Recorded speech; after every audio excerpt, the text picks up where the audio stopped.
দুইজন বাংলাদেশি ভারতীয় যে বিএসএফ এর গুলিতে মারা যায়, এবং আরেকজন আফসার নামে, যিনি ফেনী সদর হাসপাতালে ভর্তি রয়েছেন, তিনিও কিন্তু গুরুতর আহত রয়েছে।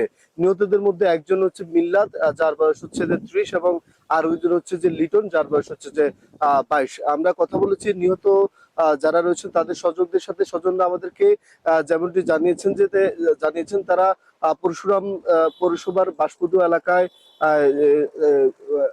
মাছ এবং জলাশয়ে কিন্তু মাছ শিকার করতে গিয়েছিলেন।